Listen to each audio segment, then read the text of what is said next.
How's it going, everybody? It's the goofiest of canines here, today bringing you a completely silly new invader build. Let's explore this build with a few questions. Question 1, what soul level is this build? Answer, soul level 138. Question 2, why on God's green earth would you make a build at soul level 138? Compared to like soul level 120, the old meta, or soul level 125, the current meta, 138 is a pretty ugly number to look at. But there is, in fact, a reason behind it. Because this is an invader build, what's important is the red eye orb invasion range. And because the red eye orb invades down 10% of your build's soul level 138 can invade 13 levels downwards, meaning that it is exactly the highest soul level that can still invade soul level 125 hosts. Most of my builds are soul level 133 because that in turn is the highest soul level that can still invade soul level 120 hosts, but this build was extra stat intensive, so I pushed it to soul level 138. Anyway, let's hop into the build. If I had to describe what this build is designed to be, I'd call it a regen anti-dark build, or maybe just a regen tank build. The build is based around the faith stat. Increasing the faith stat increases your flat defense against dark damage, and additionally gives you access to several sources of regen. These are the Sacred Chime of Philionor, the only chime in the game, whose regen weapon art doesn't get cancelled if you put away the chime, requiring 18 faith. Bountiful Light, a regen miracle which regens 420, blaze it, HP over 60 seconds, requiring 25 faith. And the Blessed Lothric Knight Greatsword, which, like all other blessed items, heals 2 HP per second, but importantly, doesn't get its damage neutered much at all with the Blessed Infusion, because it already has innate lightning damage, which then gains faith scaling when you infuse it Blessed. I also had a Blessed Dragon Slayer's Axe, which operates on a similar principle, but didn't end up using it too much because I was having a lot more fun with the Lothric. Stack on the Sun Princess Ring and an offhand Blessed item, and you've got quintuple regen for a total of 17 HP per second. So here's the build. Knight starting class, 40 Vigor, which is a pretty typical amount for a meta level build, 18 Attunement, which gives us 3 spell slots for Tears of Denial and Bountiful Light, 37 Endurance, which I'd really prefer to be 40 given I'm using an Uggs, but I had to make sacrifices, you know. 49 fucking Vitality, because I had a very specific armor set I wanted to use for maximum dark defense tankiness. 24 Strength for the minimum requirements to one-hand the Lothric Knight Ultra Greatsword. 18 Dexterity for the minimum requirement for a Lightning Lothric Knight Sword. 9 Intelligence because we don't care about intelligence, and that's how much the Knight class starts with. 40 Faith because that is where both the Lightning Infusion and the Blessed Infusion soft cap their damage. And 7 Luck because we don't care about luck, and that's how much the Knight class starts with. Please note that these stats do include the 5 Vigor, Endurance, and Vitality that we get from the Prisoner's Chain. Finally, our equipment, Blessed Lothric Knight Ultra Greatsword plus 10, second slot Sacred Chime of Philionor plus 5, left hand Lightning estoc plus 10, and second slot Blessed Cestus plus 10. Our armor is min-maxed for defense against dark weapons, so we're wearing Winged Knight Helm, chest and gauntlets with Herald Legion leggings. And then this gives us also access to 42.45 poise. Maybe a little bit overkill for an Uggs, but a good amount nonetheless. Rings, we've got Ring of Favor plus 3, Prisoner's Chain, Chloranthy plus 3, and Hornet Ring as our maximum weight loadout. Now, you might be saying, as a clever individual, hey silly dog, one of the main strengths of dark builds is that they have access to chaos weapons as well. Won't people just use chaos weapons against you, doing fire damage instead of dark, and make your build's hella good dark defense completely useless? Doesn't that make this build pretty stupid? And to them I say, are you sure about that? On a more serious note, unlike many items, bug pellets are not nerfed in PvP, so the 15% boost to absorptions advertised is actually what you get. So if somebody swaps from dark to chaos weapons, you can just pop one of those and they'll be doing pretty mediocre damage with chaos weapons as well. But this invasion right here, a little bit of narrative backstory, narrative arc.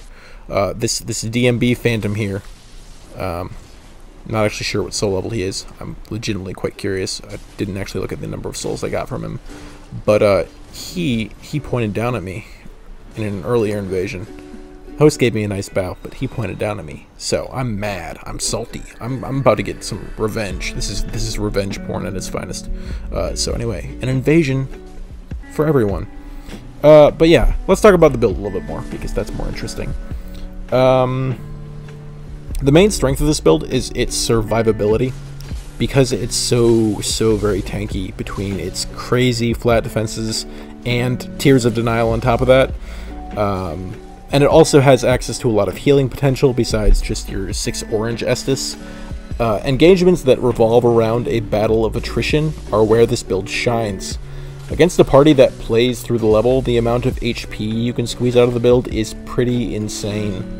Every phantom that dies represents multiple casts of Bountiful Light and uses of the Sacred Chime weapon art, just through the blue Estus alone, and that's not even to mention the actual orange Estus you get back from their death. For someone who wants to play really carefully and cautiously and waiting for the opportune moment to strike, I think this build is really strong. However, this build is a lot less efficient in a high-paced, frenetic fight where large chunks of HP get ripped from both sides frequently. At that point, your only real option is to chug an orange Estus and get back in there, because you don't really have the time available to stack a couple sources of regen and wait for your health to tick back up. In team fights, where your own survival must be balanced with the need to support your partner and not leave them out to dry against the enemy, being an active participant at all times is really important. And you can't really be active if you're relying overly heavily on slow regen to provide healing for you. This is the main reason why most of my builds limit themselves to the Sacred Chimes weapon art and a single blessed offhand, because it's more important for me to be helpful to my partner than it is to give myself the absolute maximum chance of survival. On the other hand, the absolute least amount of help you can be to your teammate is to just die, so it's a balancing act of valuing your own survival, but not to the point where it causes your teammate to die.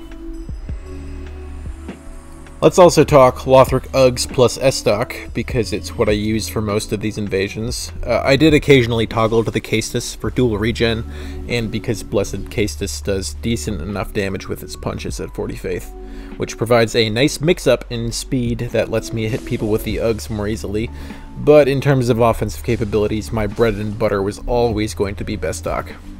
Excuse my shitty play with this setup, by the way. Intuitively, I know it should be a really strong combination, and I had a few fights in one-on-one settings that definitely showed me some of the potential that this build has, but I don't really feel like I've entirely figured it out yet. The sensation is a lot like when I first started using Herald Curved Greatsword and Hand Axe.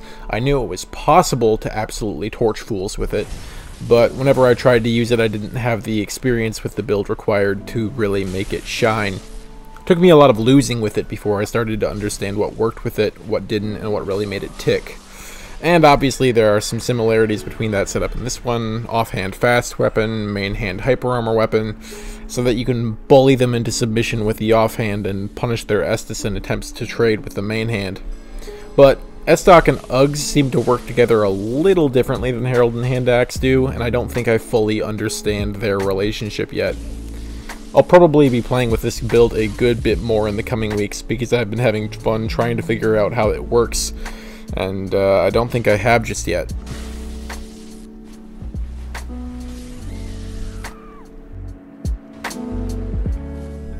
So anyway, I think that's about all there is to say about the build. Because this build tends to shine in longer invasions where the value of the regen can really come through, this video is longer than usual, you may have noticed. Normally I try to showcase invasions in my videos that don't take too long to wrap up. I can then commentate over them and talk about general mechanics without actually going into actual specifics about what's going on in the invasions most of the time. But the issue for this build is that it principally shines in invasions that do take a while to wrap up, so the regen can take effect, and your survivability can be, shown to its maximum potential. So for the rest of the video, I'll be doing a little half-assed commentary. I don't know about half-assed, but just general commentary over some of my favorite invasions that I got while using this build. If the build interests you and strikes you as something you might be interested in trying out, I'd invite you to watch on for at least a while longer, because I face a variety of opponents and builds while using this build, and while I wouldn't call myself an expert with the setup yet, I am pretty damn good at Dark Souls 3 PvP, and seeing how I approach various matchups with the setup might give you some better ideas on how you'd use it. If not, that's fine. Thanks for watching. I appreciate it, and if you want to hear me ramble about whatever stupid new invasion idea I've come up with next, consider subscribing. I mostly just find it pretty entertaining to watch the number next to my name go slowly up. Anyway, for those leaving now, keep it silly, y'all. For those sticking around, let's dive into a few invasions. Invasion 1 is actually closer to a duel. It's a duel against an opponent with 30% more HP and double the Estus. A host, basically, against an invader. He's also clearly at least somewhat PvP savvy. He has pretty good spacing. He goes for a few excellent backstab attempts on me. So he clearly knows to some degree what's up. More notable is his setup. Here's the first backstab attempt. His setup is a Black Knight Shield and Dark Lothric Knight Sword. So clearly, he, at bare minimum, he understands what the meta is in DS3, or he understands that his setup is good. Between that and his armor and his Tears of Denial. Basically just his build overall dictates that he understands what is good in this game, which is, in a lot of ways, it's half the challenge, right? Just understanding the numbers game is one way to really help yourself out in this game. So anyway, we're attempting to bully him into submission, though, with our respective setup, because, I mean, Ultra Greatsword is in a great matchup against the Lothric Knight Shield, but the fact that I do have lightning damage that will chip through the Black Knight Shield is helping pretty well. And that was a Siegbrow, so he's clearly got lots of healing items at his disposal, and he's not afraid to use all of them. So anyway, the general game plan, I will discover a better game plan in a bit, is basically just to get in his face. Whenever he swings, try and predict when he's going to swing, and either try and outspace him with the estoc, or trade with him with the Lothric Knight Ultra Greatsword. This is one of the invasions that indicated to me just how powerful this setup could be. I overswing a bit here. I probably should have only swung once and then run away. Anyway, basically, yes, the idea is either to get in his face and roll catch him with the estoc, get in his face and trade with him with the Lothric Knight Ultra Greatsword, or don't get in his face at all and then outspace him with the estoc. He, on the other hand, is playing just very defensively. And then, obviously, I'm going to apply regen when I can, because he drops me a Divine Blessing here for some reason, so I think he must have been having fun with this fight, trying to figure out my setup as much as I'm trying to figure out how to beat his. In any case, yes, we're both kind of feeling each other out. His game plan seems to be to turtle up and hope I run out of stamina to some degree. He's going for some level of backstab fishing, which is honestly not a bad idea against the Nugs, and considering estoc's tracking isn't that great, it's very possible to sprint around it. But here's where the fight starts going more my way. I mean, I'm not saying it wasn't going my way to start out, but once I swapped to the Night Slayer's ring, which I swapped to far too late, because I didn't realize that, obviously, against a shield, the natural counter is something that reduces stamina more quickly upon hitting the shield. Also, kicks. I used one kick and his guard instantly broke. I wouldn't be surprised if he has less than 40 stamina. He probably has more than 26, though I know some duelists do choose to run just 26. But in any case, his turtling plan kind of goes out the window once he can't just block everything I do anymore. So that Night Slayer ring really helped out a lot. He didn't adapt his aggression well enough. Invasion number 2 is closer to an actual invasion. There are multiple people in this invasion who are my opponents. I believe it is 3 people. This is actually the same host that was in the opening clip. None of the players involved are as good as my previous opponent, but they are all using very, very large weapons, which makes it hard to be aggressive against them. This host is using Hidden Weapon, which is fine if I don't understand that you're using an Ultra Greatsword, but I do understand that you're using an Ultra Greatsword. The moveset has already made it obvious to me that you're using either the Lothric or the Astora, and from Stomp, now I know that it's the Lothric, same as me. Anyway, I see this Phantom over here and decide he's isolated. I need to try and kill him.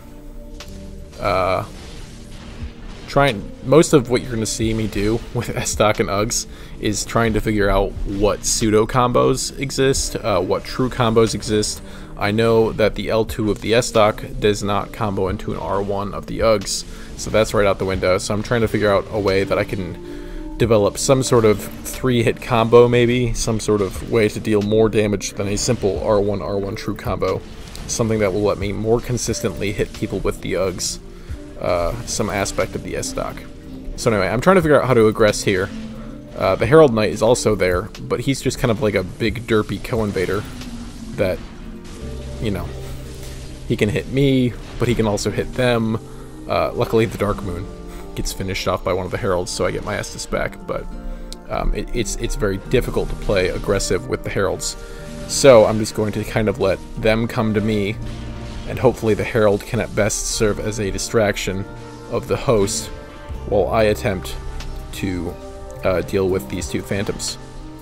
With some backup from the Hollow Grandmas chucking lightning behind me. In any case, for a while I switched to two-handed because I wanted the two-handed poke. Here I get outspaced, which was pretty bad, but it's fine, honestly. We'll survive. And here, I'm in a bad situation. Two guys coming at me, so I just decided to swap to the cat ring and get out of there. Start to actually take advantage of my regen. Like I said in the earlier section of the video, when it's a frantic fight, like just there, I didn't really have time to cast regen, I didn't really have time to take advantage of my regen, so by backing off, moving a little farther into the level, swapping to the Sun Princess ring and getting that quintuple regen going, now I'm actually taking advantage of the points I've put into various aspects of my build instead of just basically wasting them by not using them at all. Now, it will actually, it turns out, not make a difference. I make a bad decision coming up right here and pay the ultimate price of death. But, so I meant to do a running R1 here, did a standing R1, and then also the host didn't swing at all, so I didn't roll until the Phantom hit me. So you'll notice, Phantom number 1 does welcome, Phantom number 2 does point down. So, I think, you know, we're in this loading screen, and what I really like to do, more than anything else in this entire world, is just, you know, immediately re-invade them. That would be cool. That would be cool for starters. And then, once I get back in there, I would like to kill Phantom 1 and do a welcome gesture at him, and then I'd like to kill Phantom 2 and do a point down at him. I think in this world, this is what I would want most. And so it happens, we immediately re-invade that same world. So we're gonna go get some more revenge porn, hopefully. Anyway, recasting Tears, buffing up with Philionor because I don't have the FP for both Tears and Bountiful Light in one FP bar. So we're just going to keep on moving onwards with what we've got. I'm trying to hide up here from them. I haven't got the Obscuring Ring on, but I'm hoping they can't see me anyways. Going for an early ambush plunging attack, but oh, I just miss it. Okay, anyway. That's fine. No big deal.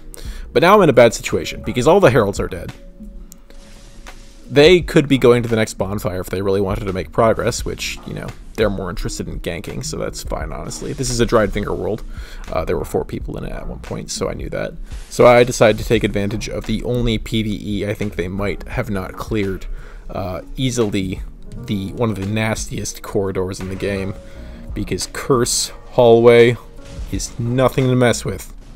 I had just respected this build from a different build, which means I need to swap out for Lightning Urns, because Lightning Urns also soft cap at 40 Faith, meaning that my Lightning Urns are going to be doing really excellent damage. Careful not to overswing here, because I don't want to get exposed to that Dark Exile. Even though I do have really good Dark defenses, I'm still going to take a lot of damage from it. And, what do you know? That guy was panicking so much from the Curse and his low HP that a Lightning Urn swap can finish him off, and he gets his welcome gesture. Next on the docket, a point down for Phantom number 2. In any case, we're just kind of engaging in a war of attrition here. But the thing is, I have a regen build. I love wars of attrition. They can hit me with bombs all they like, honestly. I will regen it back. They won't regen it back. This is to the advantage of my build if we're just going to chuck projectiles at each other. The only way they can really kill me is through burst damage, which they got a good bit of burst damage on me there, to be entirely fair. But, you know what? If they had just continued chucking bombs at me, that would have been perfect, honestly. I would have had no problems with that. Here I go for a backstab, just don't get it. Phantom luckily sort of runs out of my grab box. This guy dodges the backstab here, but then he goes for launch. You'll notice he lags out. I know he's getting backstabbed though, so I swap to the dagger. Mid-lag. And grab the backstab with the dagger. I don't actually know if it would have done more damage, but for style points alone. And Ring Knight kills the Phantom, and our revenge porn is complete. I wonder how long it'll take us to kill the host. 1, 2, 3, 4, 5, 6, 7, 8, 9, 10, 11, 12, 13. Probably about 15 seconds total. I counted kind of slowly. He kept on trying to stomp out of stun lock, and I was playing too aggressively for him to really get the stomp off, so he just kept on eating damage to the face. Here come the police. This is actually the last invasion in the video. It was originally like 15 minutes long. I did not realize that it was 15 minutes long, and my PS4 is only set up to record the last 15 minutes of footage, so I missed the early bit in terms of recording it. I'm an idiot. It's okay. Anyway, basically all that happened was there was a solo host at the bonfire here, was using main hand greatsword, offhand thrusting sword, which is a pretty interesting setup that I've seen quite a lot of people use. It indicates that the host knows something about PvP. He's also swapped his armor since we had our little beginning bonfire duel. I've lost an Estus from the bonfire duel, but I've chosen to run away because of this blue right here. He has a gold medal in the arena. He also is using perseverance a lot to be aggressive, and I'm not willing to fight two players, one who's using thrusting sword and greatsword, and the other one who's using perseverance, straight sword, and board. I'm not willing to fight them both at the same time, so I'm going to retreat into the level, especially considering another blue was on the way all this time. So we're going to take advantage of this break in the elevator to get some regen going, take advantage of what our build does well. And the fact that this elevator isn't coming back up immediately is a little worrying to me. I didn't quite understand why it wasn't. I thought they were maybe just sitting at the bottom. But then it did start coming up, and I was hoping it would just be one member of the party, but it's all three. Or four, actually, now. Yes, sorry, 4. They also summoned a Phantom on top of the blue. So now it's a 4v1 through the Grand Archives. And yeah, this invasion was originally just over 15 minutes long, probably 16 exactly or something like that. I did edit out some of it, and obviously forgot to record the first minute of it. So it won't be quite as long as 15 minutes, but looks like we're still chilling at a solid, 12 to 13.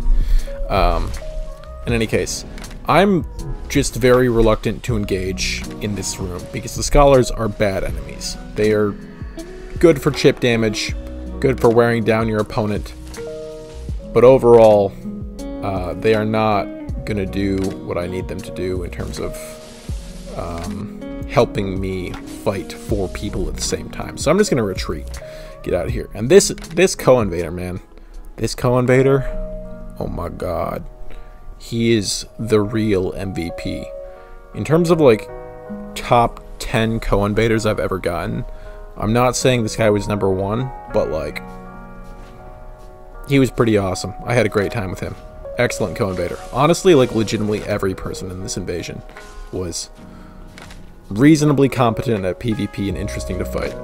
I'm trying to dispose of this Phantom here. We do not have a perfect connection, so he has some extra range on his straight sword, such as life. And here I hear my Invader's tears pop, but I don't think that I can help him survive, just because there are 4 dudes literally right there. Like, if I go over there, I'm just gonna die if I try to save my Invader when he has 1 HP anyway. However, the clever little guy just rolls off the ledge. And, he escapes on his own, regroups into the level. Now, it does mean that I'm back to the 4v1, but it's okay, honestly. I'm basically just retreating prolifically. Any opportunity where it seems like it might vaguely be the right choice to retreat, I'm gonna take it, because if I get caught in the blender in a 4v1, I'm just gonna die. I've got to play it very cautious, very carefully. You can get caught in the blender and die with 2 people. That only increases, the odds of that only increases with 4. So I'm just trying to lure them into little bits of PvE one at a time, hoping the PvE distracts a member or 2 of them, and then at that point I can hopefully take my opportunity with whatever members of the little squad are alone, isolated, that I can attack in a 1-on-1 rather than in a 2v1 or whatever. And once I hear the gargoyle dying, I'm out of there as well. So at this point, I'm out of the battle. I need to, first of all, regen, swapping the Sun Princess ring. Second of all, figure out where my co-invader is. Oh look, it's my co-invader. He's killing a blue. Let's go support him. So I'm going to speed up this next part and do a quick cut to when I actually catch up to the rest of the party. Here, all 4 members are still there. My co-invader is across the way. My only goal is not to get near my co-invader, because we have friendly fire, but to get near the PvE, because the PvE is support with which I don't have friendly fire. Basically I want to be as much of a ganker as possible. I would like to gank with the PvE, not necessarily with my co-invader. My co-invader and I have friendly fire, which means that ideally we would be fighting different people and separating ourselves, partially so that we don't lock onto each other and accidentally hit each other, in case. So yeah, this is the what I like, the ideal situation. I'm alone with the Phantom until I'm not. But in any case, I'm going for isolation. You'll see the host has popped a seed. There was an audio cue a while back, which I did note in the moment. But anyway, we're out of Estus, which means now it's really time to play it careful and let Regen take over. Daughter of Crystal Crimhild doesn't know who her team is, because she's been confused by the seed. And now, I notice that my co-invader is on low health, which means I have to attack this Phantom. Something has to be done to make him less inclined to attack my teammate. Anyway, save my teammate. And my teammate's trying to fight a 3v1 in that room, and it's just not going to happen. It's not going to happen. All of our opponents are too competent at PvP to really deal with a straight-up 3v1 in this situation. So, anyway, it's time for my co-invader and I's last stand, essentially. There's only the 2 of us and a bunch of PvE between us and Lothric and Lorien. But interestingly, the party does not choose to go that way. They're more inclined to move towards the Winged Knights up top, and they should know that the fact that I am wearing Winged Knight armor means that I only grow stronger when you go to the Winged Knights up top. In any case, this alone, at least, lets us split the party up. The Phantom and the host go up top to attack the Winged Knights, and these 2 blues are now putty in our hands. Me and my co-invader, this is it. This is our final stand. This is what we gotta do. Buff up with some regen. We're gonna need all the HP we can get. But this is our moment. This is the only chance we got, really. Ideally, we want to split them up. So I run past them all so that it's now 2 1v1s instead of 1 2v2. That was supposed to be a swap to the Lothric Knight Sword. Unfortunately, it was in the wrong place in my inventory. I'm hoping my co-invader was not the one who died. My co-invader was not the one who died. Both blues are now dead. 4 Estus. for both of us. This invasion has just turned on its head 180, and there's still 5 minutes to go. Oh man, this invasion was a blast. Probably the best invasion I've had in months. I had a ton of fun during this one. So, what's the situation up top? We've got the Phantom. We've got the Host. The Host has a lot of poise. The Phantom has a big poise weapon. It's going to be hard to play aggressive against poise. So overall, again, instead of 1 2v2, we want 2 1v1s. This is like ideal right here. I'm ganking the ever-loving shit out of this Phantom with my Winged Knight friend. He knows that he doesn't like this, so he's going to run away and get back to a situation where it's a 2v2 with his Host. The Host and the Phantom, they figure out that the ideal situation for them is not 2 1v1s, not 2 1v1s. It's a 2v2. Also, I'm going to throw out a bunch of accidental parries during this fight. In any case, I'm just trying to not do what I just did there, aka running into an Ultra Great Sword. And you'll notice that any moment where the fight is going either too slowly or too poorly against one of us, the Phantom is going to turn around and attack the other one. He's going to try and turn it into a 2v1 with no friendly fire rather than 2 1v1s. So, just basically trying to bleed the Phantom dry of Estus, because currently this is a bad situation. Not sure why that comboed. This is a rough situation. We did get back 4 Estus from the blues. I'm going all in here. It almost works. But unfortunately, I'm just panic rolling, trying to get out of here. And now my co-invader's in trouble. So all I'm trying to do here is distract the Host. That's all I care about. I don't care about how much damage I take from it, as long as I don't die. I just needed my co-invader to have an opportunity to run away and heal, because he can dodge an Ultra Great Sword. He's clearly a good player. He's disposed of 1 Phantom. He's another accidental parry. Keep on thinking I have the estoc out. And you can hear in the background my co-invader is giving off heal spells, which means that he too is pretty much out of Estus. We're in a rough situation. Somebody needs to die. So our only option at this point, is this Phantom needs to die or the Host needs to die. And in all likelihood, it's going to be the Phantom, because if anyone's out of Estus, it's him. So, I'm trying to just chase the Host away from his Phantom. I don't care if I kill him.